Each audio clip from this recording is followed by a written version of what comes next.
Welcome back to another Explainer. Let's jump right in, because today we are unpacking a truly wild, chilling narrative straight from the source material, Burned Secrets. We're going to break down the anatomy of a perfect crime, literally step by step. So picture this. You've got a perfectly peaceful, quintessential suburban neighborhood in Ohio. I'm talking manicured lawns, quiet streets. And a woman named Emily Carter is just standing outside her home in the cool evening air, casually feeding some stray dogs. It is the absolute picture of domestic tranquility. But as you'll see, that tranquility is about to be violently, irrevocably shattered. Because suddenly, boom, out of absolutely nowhere, right as she's standing there with a handful of dog food, her house explodes in a massive, violent blast. I mean, we are not talking about a small kitchen fire here. Flames instantly and completely engulf the entire structure, just lighting up the suburban sky. And her husband, Ryan Carter, he's inside the house. In an inferno this intense, the immediate presumption from everyone on the street is that there is absolutely no way he survived. He has to be dead. So, the police and fire crews show up. They finally manage to put out the flames, and they start that grim task of sifting through the smoking wreckage. And well, they make a horrific discovery. They find a body burned entirely beyond recognition, along with a severed hand. The remains are in terrible condition, obviously, but Emily, who is standing right there amid the flashing lights, she doesn't even hesitate. She immediately identifies that severed hand as belonging to her husband, Ryan. Which brings us to the big question driving our explainer today. How does a severed hand and a burned-down house lead to the perfect crime?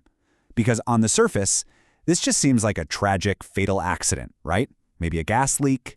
But as Detective Mark Sullivan takes the lead on this case, he realizes pretty quickly that we have to look far, far beyond the ashes to find the actual truth. Part 1. A Loveless Marriage. Okay, let's dive into this. To really understand the explosion, we actually have to rewind and look at the incredibly toxic foundation of Emily and Ryan's arranged marriage. Because this was never a romance. It was doomed from day one. Step 1 is the arrangement itself. Ryan actually fell for Emily instantly, but she only agreed to the marriage after being abandoned by her ex-boyfriend. She was, settling. Then we hit step 2, the psychological breaking point. Ryan is naturally shy, but one night, he accidentally overhears Emily on the phone, brutally mocking him to her mother. Step 3 is the fallout. Hearing that mockery, something inside Ryan just snaps. He becomes totally cold, silent, completely emotionally distant. And right at the peak of this marital deep freeze, step 4 happens. Ryan's cousin, Nathan Reed, arrives, and Nathan is charming, he's confident, and he is quite literally everything Ryan is not.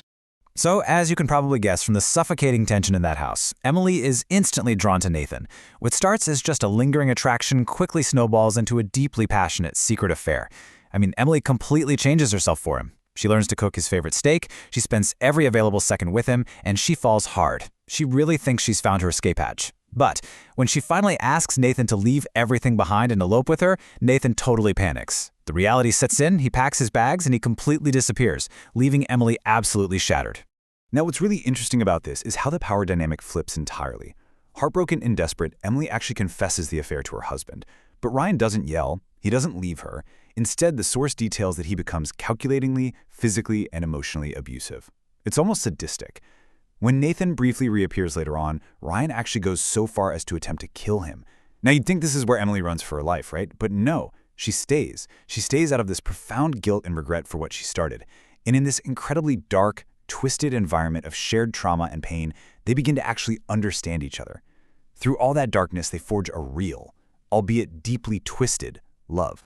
Part 2. The Detective's Theory. Let's pull ourselves back to the ashes of the exploded house. Detective Sullivan uncovers all this messy background, and he builds a working theory based on 3 key facts.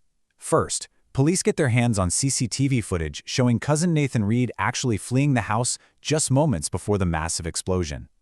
Second, Sullivan brings Emily in for a polygraph test, and sure, she passes, but he strongly suspects she's using breathing techniques to manipulate the results. And finally, her timeline of events from that night? It just has way too many logical holes. So, Sullivan's theory is solid. Emily and Nathan rekindled their romance, conspired to murder the abusive husband Ryan, and blew up the house to cover their tracks.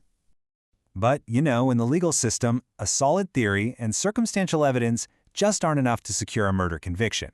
Despite Sullivan's intense suspicions, despite his gut feeling that she's lying through her teeth, There is absolutely zero solid physical proof tying Emily to the explosion or the body. So Emily walks free. But as she leaves the police station, Sullivan notices a distinct smile on her face. And he just knows it isn't a smile of relief, it's a smile of victory. So, if Emily is walking out of a police precinct with a victor smile after her husband was just found burned beyond recognition, we really have to ask ourselves, what actually happened that night? Because Sullivan's theory, while perfectly logical, it was completely 100% wrong. Here is the brilliant misdirection at play. The police thought Emily and her lover Nathan killed the husband, Ryan. The reality, Emily and her husband Ryan killed Nathan. The burned body in the house wasn't Ryan's at all.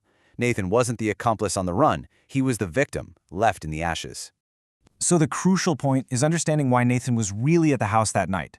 He didn't come back to sweep Emily off her feet. No, he returned to aggressively blackmail her. He had kept explicit videos from their affair and was demanding a massive sum of money to keep quiet.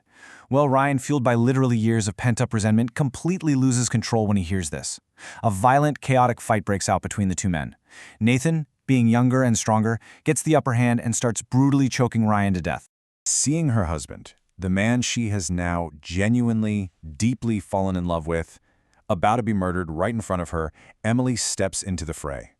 She runs to the kitchen and frantically grabs the closest, heaviest object she can find. And yeah, it's a massive, heavy piece of frozen meat. She runs back to the living room and brings it down brutally onto Nathan's head. And just like that, silence falls over the room. Nathan is dead, and the Carters are standing over a corpse. Part 3. The Bloody Truth. And this brilliantly illustrates the moment where pure panic turns into absolutely chilling clinical precision. Step 1, to fake his own death and give the police undeniable DNA evidence, Ryan takes a tool and literally amputates his own hand. Step 2, they place his severed hand right beside Nathan's soon-to-be-burned corpse. Step 3, they rig a massive gas leak to cause the explosion. Step 4, Ryan dresses up in Nathan's clothes, making sure he's captured on that CCTV camera fleeing the scene, perfectly framing the dead man as the suspect on the run.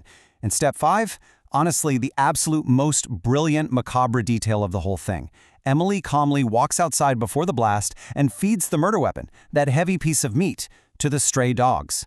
There's no weapon. There's no husband. It is, quite literally, the perfect crime. Part 4. 5 years later. So 5 whole years pass. Just dead silence. The explosion erased the physical evidence, the stray dogs ate the murder weapon, and Detective Sullivan has long since been transferred to a different department. The Carter case is just a lingering frustration in his past. But one day, while waiting at an airport, he randomly picks up a crime novel to pass the time. And it just so happens to be a specific book that Emily had casually mentioned to him during her interrogation half a decade ago. As he reads the plot, this cold realization washes over him.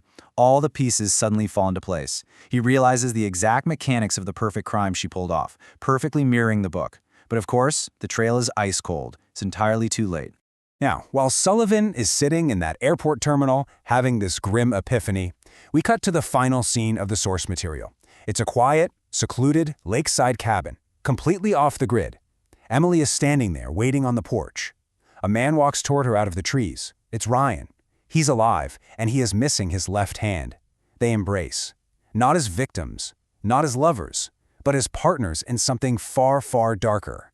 Which leaves us with this haunting final question. When a bond is forged in blood, who is the real victim? The source material masterfully builds a narrative of absolute misdirection here, turning a story of domestic abuse and a loveless marriage into a masterclass of a calculated cover-up. The sheer audacity of it all perfectly encapsulates their dark partnership. It just goes to show how easily reality can be engineered if you know exactly where to point the spotlight. Anyway, keep questioning what you see, and I'll catch you in the next explainer.